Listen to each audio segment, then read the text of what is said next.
ಓಂ ಶಾಂತಿ. ವೀಕ್ಷಕರೇ, ಭಕ್ತರ, ಅಭಿಮಾನಿಗಳೇ, ಗುರುಮಕ್ಕಳೇ, ನಿಮ್ಮೆಲ್ಲರಿಗೂ ಒಳ್ಳೆಯದಾಗಲಿ. ಹಾಗೆ ನಿಮ್ಮನ್ನ ಯಾರು ಇಷ್ಟಪಡ್ತಾರೆ ಒಳ್ಳೆಯವರು ಅವರು ಸಹ ಒಳ್ಳೆಯದಾಗಲಿ. ಸದ್ಗುರುವಾದವನು ಯಾವತ್ತೂ ತನ್ನ ಭಕ್ತರಿಗೆ, ಶಿಷ್ಯರಿಗೆ ವಂಚಿಸಬಾರ್ದು, ಮೋಸ ಮಾಡಬಾರ್ದು. ಇದು ನನ್ನ ಅಭಿಪ್ರಾಯ. ಅದರಲ್ಲೂ ಒಳ್ಳೆಯ ಶಿಷ್ಯರಿಗೆ, ಪ್ರಾಮಾಣಿಕ ಶಿಷ್ಯರಿಗೆ, ಯೋಗ್ಯ ಶಿಷ್ಯರಿಗೆ ವಂಚಿಸಬಾರ್ದು.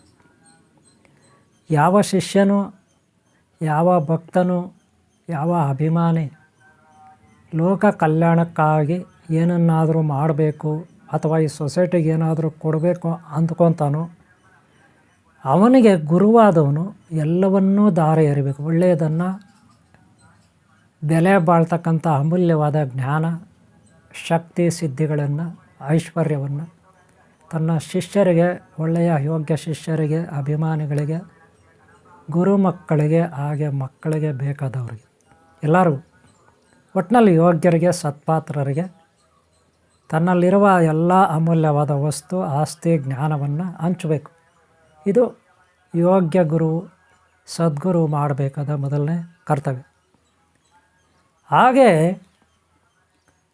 ಆಪ್ತ ಮಿತ್ರರು, ಸ್ನೇಹಿತರು ಅವರು ಸಹ ಪರಸ್ಪರ ಸಹಕಾರದೊಂದಿಗೆ ಇರಬೇಕು. ಹಾಗೆ ತಂದೆ, ತಾಯಿ, ಮಕ್ಕಳು ಅಥವಾ ಬಂಧುಗಳು, ಅಕ್ಕಪಕ್ಕ ಮನೆಗಳವರು ಅಥವಾ ಬಂಧುಗಳು ಒಗ್ಗಟ್ಟಿನಿಂದ ಶಾಂತಿಯುತವಾಗಿ ಸಹಬಾಳ್ವೆಯುತವಾದ ಜೀವನವನ್ನು ನಡೆಸಬೇಕು.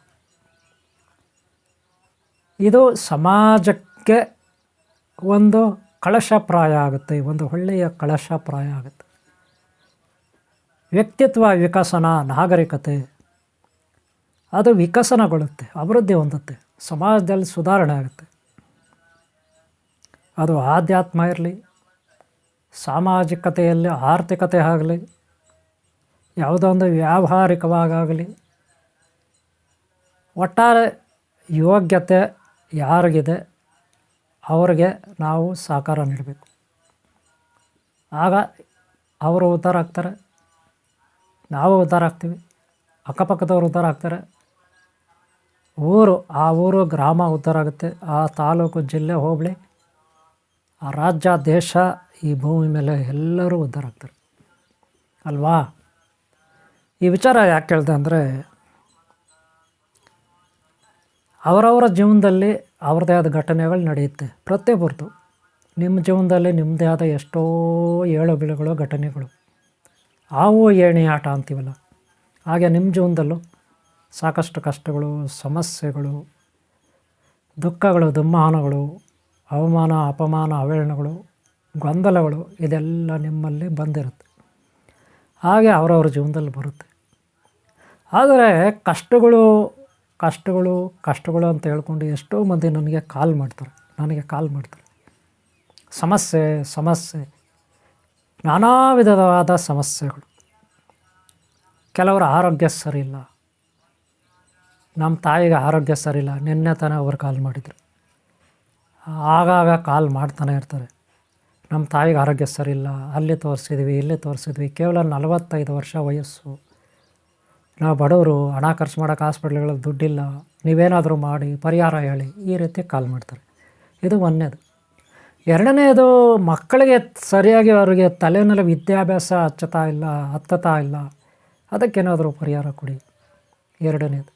ಮೂರನೇದು, ಸಾಲಗಳ ಬಾಧೆನೆಲ್ಲ ಇದ್ದೀವಿ, ಕೊಳಿತಾ ಇದ್ದೀವಿ, ಕಷ್ಟದಲ್ಲಿದ್ದೀವಿ, ಸಮಸ್ಯೆಗಳಿದ್ದೀವಿ, ಸಾಲಗಾರ ಕಾಟ ತಡೀಲಿಕ್ಕಾಗ್ತಾಯಿಲ್ಲ, ಸಮಾಜದಲ್ಲಿ ನಮಗೆ ಮರ್ಯಾದೆ ಇಲ್ಲ, ನಮ್ಮ ಮನೆಯಲ್ಲಿ ಹೆಂಡತಿ ಮಗಳ ಹತ್ರನೇ, ಅಣ್ಣ ತಮ್ಮಂದ್ರ, ಅಕ್ಕಂದ್ರ, ಭಾವ ಹತ್ರ ನಮ್ಗೆ ಮರ್ಯಾದೆ ಇಲ್ಲ, ಏನಾದರೂ ಮಾಡಿ ಗುರುಗಳೇ ಪರಿಹಾರ ಹೇಳಿ. ಇದು ಮೂರನೇದು. ನಾಲ್ಕನೇದು ಇನ್ನೊಂದಿದೆ. ಗುರುಗಳೇ, ಅವ್ರು ಯಾರಿಗೋ 5 ಲಕ್ಷ ಕೊಟ್ಟು, ಅವ್ರು ಯಾರಿಗೋ 10 ಲಕ್ಷ ಕೊಟ್ಟು, ಒಟ್ಟಾರೆ ಇಷ್ಟಿಷ್ಟು ಆಗೋಯ್ತು, ಅವನು ಯಾರೋ ಅಣ್ಣ ಅಂತೇಳಿ 25 ಲಕ್ಷ 30 ಲಕ್ಷ ಮೋಸ ಮಾಡಿಬಿಟ್ಟ ಅಂತ ಒಂದು ಹೆಣ್ಣುಮಗಳು ಸಿಗ್ಗಾವೆ ಹೆಣ್ಣುಮಗಳು, ಹಾವೇರಿ. ಆ ಅಮ್ಮ ಪಾಪ ಏನೋ ಬಡಪಾಯಿ, ಏನೋ ಮಧ್ಯಮ ವರ್ಗ, ಏನೋ ಒಂದು ಟೆಕ್ಸ್ಟೈಲ್ ಏನೋ ಇಟ್ಕೊಂಡಿದ್ದಾಳೆ. ಆ ಅಮ್ಮ ಹೆಸರು ಹೇಳೋದು ಬೇಡ. ಆ ಅಮ್ಮ ಪಾಪ ತುಂಬ ಕ್ಲೋಸ್ ಆಗಿ ನನ್ನ ಹತ್ರ ಕಷ್ಟಗಳನ್ನು ಹೇಳ್ಕೊಂಡ್ಳು. ಈ ರೀತಿ ಅಣ್ಣ ಅಂತ ಅಂದ್ಕೊಳ್ತಾ ಇದ್ದೆ, ಅವನಿಗೆ ಒಂದು 25 ಲಕ್ಷ ಕೊಟ್ಟೆ, ನನಗೆ ಮೋಸ ಮಾಡಿಬಿಟ್ಟ. ಅನ್ಯಧರ್ಮಿ ಬೇರೆ ಅವನು, ಈ ಧರ್ಮದನಲ್ಲ, ಇವ್ರ ಧರ್ಮ ಅಲ್ಲ, ಅವನು ಅನ್ಯಧರ್ಮಿ. ಅನ್ಯ ಕೋಮಕ್ಕೆ ಸೇರಿದವನು. ತುಂಬ ಒಳ್ಳೆಯವನು, ಕೊಡ್ತಾನೆ ಅಂತ ಕೂಡ ಹೇಳಿದ್ಲ ಯಮ್ಮ ನನಗೆ. ನಾನು ಮೊದಲೇ ಎಚ್ಚರಿಸಿದ್ದೆ ಸ್ವಲ್ಪ ಹುಷಾರಾಗಿರಮ್ಮ ಯಾವುದಕ್ಕೂ ಅಂತ. ಲಾಸ್ಟಿಗೆ ಕಣ್ಣೀರು ಹಾಕ್ತಾಳೆ. ಏನು ಮಾಡೋದು, ಏನಾದರೂ ಮಾಡಿ ಗುರುಗಳೇ ಅಂತಾರೆ. ಇನ್ನೂ ಒಬ್ಬ ಕಾಲ್ ಮಾಡಿದ್ದ, ಅವ್ರೇನೋ ಎಲೆಕ್ಷನ್ನು ಅದು ಇದು ಪರ್ಟಿಕಲರ್ ಇದ್ರಂತೆ. ಬೇಜಾನ್ ದುಡ್ಡು ಬೇರೆಯವರಿಗೆ ಬಡ್ಡಿಗೆಲ್ಲ ಕೊಟ್ಟವ್ರಂತೆ, ವಾಪಸ್ ಬರ್ತಾ ಇಲ್ವಂತೆ. ಈ ರೀತಿ ಸಾಕಷ್ಟು ಕೇಸುಗಳು. ನಾನು ವಿಚಾರಗಳೆಲ್ಲ ಯಾಕೆ ಹೇಳಿದೆ ಅಂದರೆ, ಒಬ್ಬೊಬ್ರದ್ದು ನನ್ನ ಸಮಸ್ಯೆ ಅಲ್ವಾ, ಅವ್ರದ್ದೇ ಸಮಸ್ಯೆಗಳಿರುತ್ತೆ. ಇದಕ್ಕೆ ಪರಿಹಾರ ಏನು ನೋಡಿಯಪ್ಪ. ಮೊದಲು ನಾವು ಇನ್ನೊಬ್ರಿಗೆ ಹಣ ಕೊಡೋಕ್ಕೆ ಮೊದಲು 101 ಸಾರಿ ಆದರೂ ಯೋಚನೆ ಮಾಡಬೇಕು, 100ಕ್ಕೂ ಹೆಚ್ಚು ಬಾರಿ ಯೋಚನೆ ಮಾಡಬೇಕು, ಅವ್ರಿಗೆ ಹಣ ಕೊಡಬೇಕು ಬೇಡವ ಅಂತ. ಇದು ಒಂದನೇದು. ಎರಡನೇದು, ನಾವು ಏನು ತಿಂತೀವಿ, ಏನು ಕುಡಿತೀವಿ, ಒಳ್ಳೆಯ ಆಹಾರ ಪದಾರ್ಥಗಳು, ಇನ್ನೊಂದು ಪದಾರ್ಥಗಳು, ಮತ್ತೊಂದು ಪದಾರ್ಥಗಳು ಏನಿದೆ ಅದರ ಬಗ್ಗೆ ಆಲೋಚನೆ ಮಾಡಬೇಕು. ಯಾವ್ದು ತಿನ್ನಬೇಕು, ಯಾವ್ದು ತಿನ್ನಬಾರ್ದು, ಹೇಗಿರಬೇಕು, ಹೇಗಿರಬಾರ್ದು, ಈ ನಿಯಮಗಳನ್ನು ಪಾಲಿಸ್ಬೇಕು. ಬೆಳಗ್ಗೆ ಏನು ಕುಡಿಬೇಕು, ಏನು ಕುಡಿಬಾರ್ದು, ಏನು ತಿನ್ನಬೇಕು, ಏನು ತಿನ್ನಬಾರ್ದು, ಬೆಳಗ್ಗೆ ಎದ್ದಾಗ ಏನು ಮಾಡಬೇಕು, ಏನು ಮಾಡಬಾರ್ದು,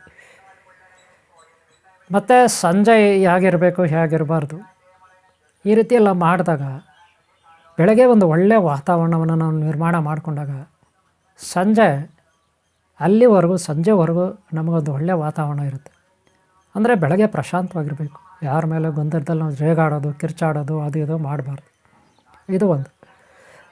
ಬೆಳಗ್ಗೆ ಎದ್ದ ತಕ್ಷಣ ಏನು ಪ್ರೇಯರ್ ಮಾಡಬೇಕು ಕೈಗಳು ನೋಡಿಕೊಂಡು, ಆಮೇಲೆ ಹಾಸಿಗೆ ಮೇಲೆ ಕೂತ್ಕೊಂಡೆ ಕೈಗಳು ನೋಡ್ಕೊಂಡು ಏನು ಪ್ರೇಯರ್ ಮಾಡಬೇಕು, ಅಲ್ಲಿಂದ ಕೆಳಗಡೆ ಹೆಜ್ಜೆ ಇಟ್ಟಾಗ ಏನು ಪ್ರೇಯರ್ ಮಾಡಬೇಕು ಭೂದೇವಿಗೆ, ಅಲ್ಲಿಂದ ಆಚೆ ಕಡೆಗೆ ಸೂರ್ಯ ನಮಸ್ಕಾರ ಹೇಗೆ ಮಾಡಬೇಕು, ಮನೆಯಲ್ಲಿ ಹೇಗೆ ಪೂಜೆ ಮಾಡಬೇಕು, ಯಾವ ರೀತಿ ನಾವು ಮೂರ್ತಿ ಇಟ್ಕೋಬೇಕಾ, ಫೋಟೋ ಇಟ್ಕೋಬೇಕಾ, ಯಾವ ದೇವ್ರದ್ದು ಇಟ್ಕೋಬೇಕು, ಯಾವ ದೇವತೆದು ಇಟ್ಕೋಬೇಕು, ಅದನ್ನು ಯಾವ ಬೀಜಾಕ್ಷರ ಮಂತ್ರ ತಗೋಬೇಕು, ಹೇಗೆ ಪ್ರಾರ್ಥನೆ ಮಾಡಬೇಕು, ಇದೆಲ್ಲ ಕಲ್ಕೋಬೇಕು. ಗುರುಗಳ ಹತ್ರ ತಿಳ್ಕೊಬೇಕು. ನೀವು ತಿಳ್ಕೊಂಡು ಅದನ್ನು ಫಾಲೋ ಮಾಡಬೇಕು. ಯಾವುದು ಶನಿವಾರನ, ಸೋಮವಾರನ, ಮಂಗಳವಾರನ, ಶುಕ್ರವಾರನ, ಇದೆಲ್ಲ ತಿಳ್ಕೊಬೇಕು.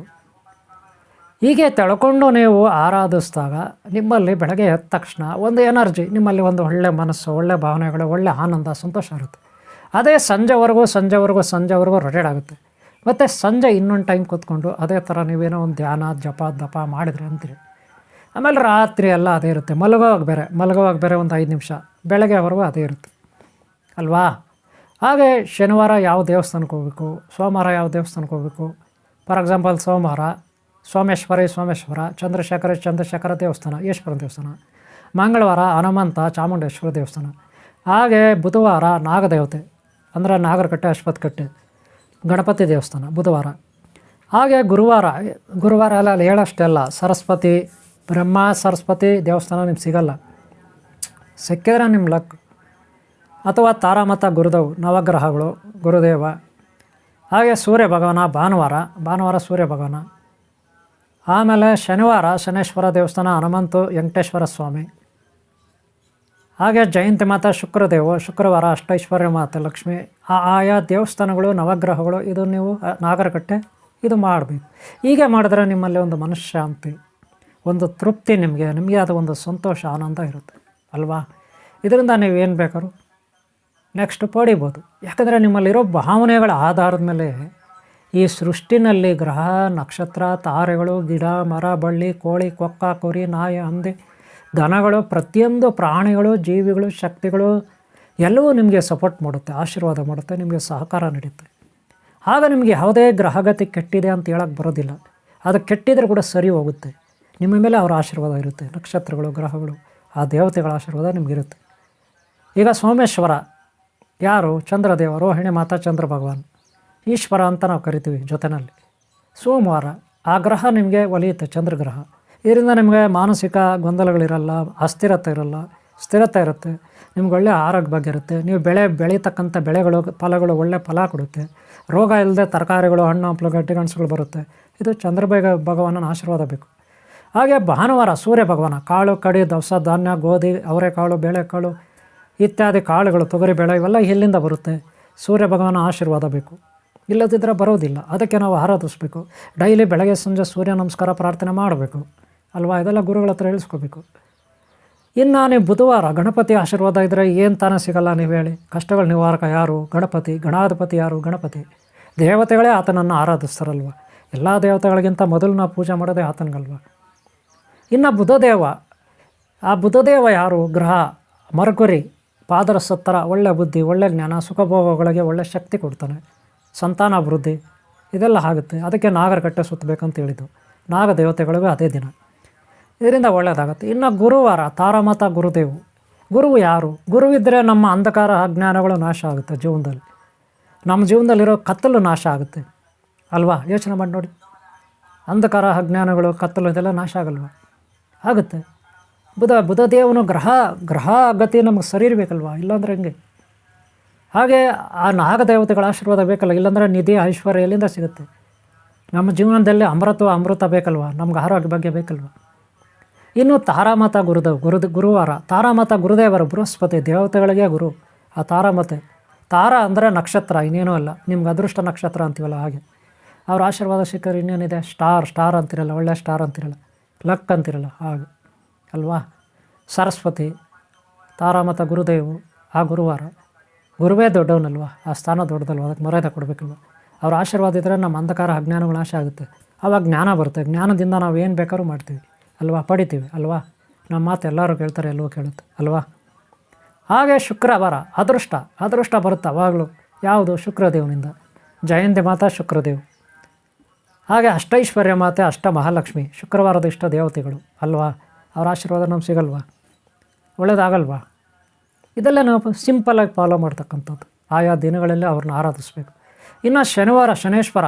ಆತ ನಮ್ಮ ಮೆಗಲ್ಮಾಗ ಕೂತ್ಕೊಳ್ಳಿಲ್ಲ ಅಂದರೆ ಸಾಕಪ್ಪ. ಏನಿದ್ರು ಆಶೀರ್ವಾದ ಮಾಡಲಿ. ಒಂದು ವೇಳೆ ನಮ್ಮ ಮೆಗಲ್ಮಾಗ ಕೂತ್ಕೊಳ್ಳಿ, ತಲೆ ಮೇಲೆ ಕೂತ್ಕೊಳ್ಳಿ, ಶನೇಶ್ವರ ಬೇಡ ಅಂದವ್ರು ಯಾರು? ಆದರೆ ಆತನ ಆಶೀರ್ವಾದ ಇರಲಿ ನಮಗೆ. ಯಾವುದೇ ಕಷ್ಟ ಕೊಡದೇ ಇದ್ರೂ ಸಾಕು ಅಲ್ವಾ? ಶನಿವಾರ. ಹಾಗೆ ವೀರ ಹನುಮಾನ್, ಬಜರಂಗ ಬಲಿ ವೀರ ಹನುಮಾನ್. ಹಾಗೆ ಶ್ರೀ ಅನಂತ ಪದ್ಮಾವತಿ, ಅನಂತಲಕ್ಷ್ಮಿ, ಅನಂತ ಪದ್ಮನಾಭ ಸ್ವಾಮಿ ಅವತ್ತೇ ಶನಿವಾರ ಆರಾಧಿಸ್ತಾರೆ. ಆರಾಧ್ಯ ದೈವತೆಗಳು, ಶನಿವಾರದ ಆರಾಧ್ಯ ದೇವತೆಗಳವರು ಅಲ್ವಾ? ಇನ್ನು ಭಾನುವಾರ ಸೂರ್ಯ ಭಗವಾನ. ಪ್ರಚಂಡ ವೀರ, ಜಯ ವಿಜಯ ಎಲ್ಲವೂ ನಮಗೆ ತಂದು ಕೊಡ್ತಾನೆ. ನಮಗೆ ಗುರುವಾಗಿ ಆತನೂ ಇರ್ತಾನೆ ಅಲ್ವಾ? ಹೀಗೆ ನಾವು ಗ್ರಹಗಳ ಆಶೀರ್ವಾದ, ನಕ್ಷತ್ರಗಳ ಆಶೀರ್ವಾದ, ನಮ್ಮ ಗ್ರಹತಿ ಕಷ್ಟಗಳಿಗೆ, ಸುಖಗಳಿಗೆ, ಇದಕ್ಕೆಲ್ಲ ನಾವು ಒಂದು ಶಿಸ್ತು, ಒಂದು ಆಚರಣೆ, ಒಂದು ನಿಯಮ, ಒಂದು ಕ್ರಮ ಸಿದ್ಧಾಂತ ನಮ್ಮಲ್ಲಿರಬೇಕು. ಇನ್ನು ಬೆಳಗ್ಗೆ ಎದ್ದಾಗಿಂದ ಸಂಜೆವರೆಗೆ ಏನು ಮಾಡ್ಬೇಕು, ಏನಿಲ್ಲ ಅಂತ ನಾನು ಹಿಂದಿನ ಭಾಗಗಳಲ್ಲಿ ಹೇಳಿದ್ದೀನಿ ನೋಡಿ. ಹೇಗೆ ಹೇಳಬೇಕು, ಬೆಳಗ್ಗೆ ಎದ್ದಾಗ ಧ್ಯಾನ, ಜಪ ಇವೆಲ್ಲ ಹೇಗೆ ಮಾಡಬೇಕು, ಹೇಗೆ ದಿನನಿತ್ಯ ನಡ್ಕೋಬೇಕಂತ ಹೇಳಿದ್ದೀನಿ. ಮತ್ತು ಆಹಾರ ಪದಾರ್ಥಗಳು, ಮಿತವಾದ ಆಹಾರ, ಪೌಷ್ಟಿಕ ಆಹಾರ, ತರಕಾರಿಗಳು, ಗೆಡ್ಡೆ ಗೆಣಸುಗಳು, ದವಸ ಧಾನ್ಯಗಳು, ಇದು ಹೇಗೆ ತಗೋಬೇಕಂತ ಕೂಡ ಹೇಳಿದ್ದೀನಿ ಹಿಂದಿನ ಭಾಗಗಳು ನೋಡಿ. ಓಕೆನಾ? ಇದು ಒಂದು ಕ್ರಮಬದ್ಧವಾದ ಜೀವನಕ್ಕೆ ಬೇಕಾದಂಥ ಸಲಹೆ. ನಾನು ನಿಮಗೆ ಒಂದು ಸಣ್ಣ ಮಾಹಿತಿ ಫಾಲೋ ಮಾಡಿ. ನಿಮ್ಮ ಅದೃಷ್ಟ ಕುಲಾಯಿಸುತ್ತೆ. ಕಷ್ಟಗಳಿದೆಯಾ? ನಿಮ್ಮ ಅದೃಷ್ಟ ಕುಲಾಯಿಸುತ್ತೆ. ಇವುಗಳನ್ನು ಫಾಲೋ ಮಾಡಿ. ನಿಮ್ಮೆಲ್ಲರೂ ಒಳ್ಳೆಯದಾಗಲಿ. ಈ ವಿಡಿಯೋ ಇಷ್ಟ ಆದರೆ ಒಂದು ಲೈಕ್ ಮಾಡಿ. ನಿಮ್ಮ ಪ್ರೋತ್ಸಾಹ ಇದ್ದರೆ ಹೀಗೆ ಮತ್ತೆ ಈ ವಿಡಿಯೋಗಳು ಮಾಡೋಕ್ಕೆ ಅನುಕೂಲ ಆಗುತ್ತೆ. ಹಾಗೆ ಹಿಂದಿನ ಭಾಗ ನೋಡಿ, ಮುಂದಿನ ಭಾಗ. ನಿಮ್ಮೆಲ್ಲರೂ ಒಳ್ಳೆಯದಾಗಲಿ. ಓಂ ಶಾಂತಿ, ಓಂ ಶಾಂತಿ, ಓಂ ಶಾಂತಿ.